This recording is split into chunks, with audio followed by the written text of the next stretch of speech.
In the quiet village of Umumba, life moved slowly, like the small rain that passes behind the farmlands. The sun rose early, and so did the people. Among them was a man named Collins. Collins was not a lazy man. In fact, everyone in Umumba knew him as one of the most hardworking men in the village. Before the first cock crowed, Collins was already on his feet. He would wash his face with cold water, say a short prayer, and pick up his farming tools. By the time the sun was fully up, Collins was already on his farm, sweating, digging, planting, and weeding. He farmed cassava, yam, maize, and vegetables. Sometimes, after farming, he would do extra work for other villagers, just to earn a little more money. At home, Collins had a wife named Amaka.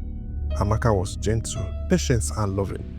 She married Collins when he had nothing but dreams. Their house was small, built with mud walls and a rusty zinc roof. They did not have much, but Amaka never complained. Every morning, Amaka would wake up even earlier than Collins. She swept the compound, fetched water from the stream, cooked small food, and packed some for Collins to eat on the farm. "Take, my husband," she would say softly, handing him his food. "May today bring us blessing." Collins would smile and nod, but deep inside, his heart was restless.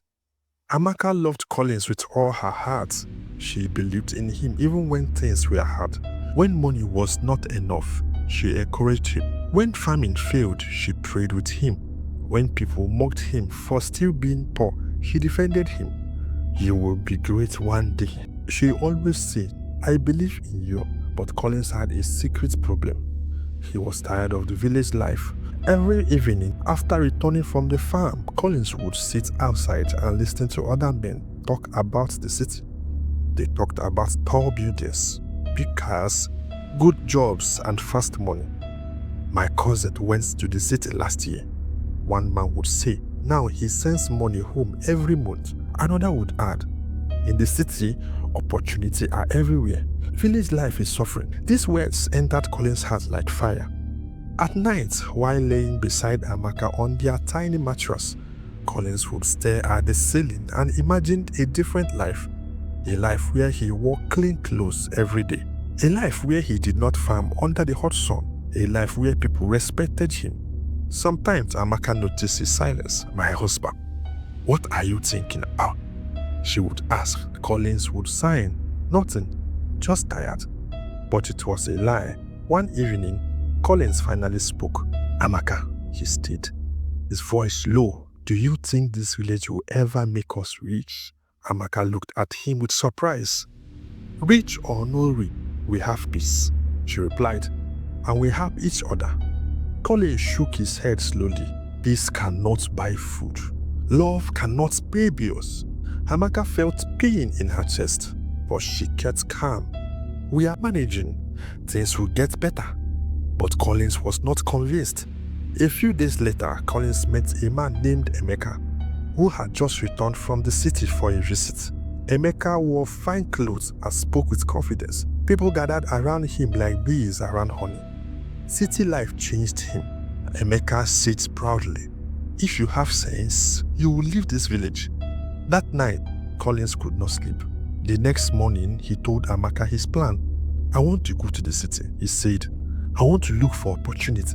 Amaka froze. "The city?" she asked. "What about us? What about our home?" "I will spend money," Collins replied quickly. "Once I settle, I will come back for you."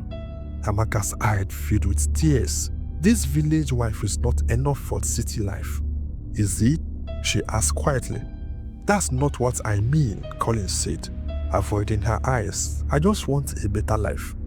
Amaka wanted to argue, but she remembered her love for him. She remembered all the promises she made before God on their wedding day.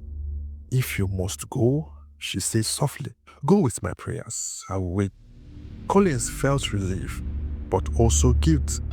A week later, the villagers gathered to see Collins off. Amaka packed his small bag with clothes and food.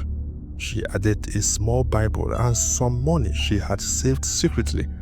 "This is all I have," she said, placing it in his hand. "Use it wisely." Collins nodded and thanked her, but his eyes were already on the road ahead. As he walked away from Umumba, Collins did not look back. He did not see Amaka standing there, wiping her tears. He did not know that the city he was running to would test him in ways he would never imagine. And he did not know that the love he was leaving behind was the very thing that could save him in the end.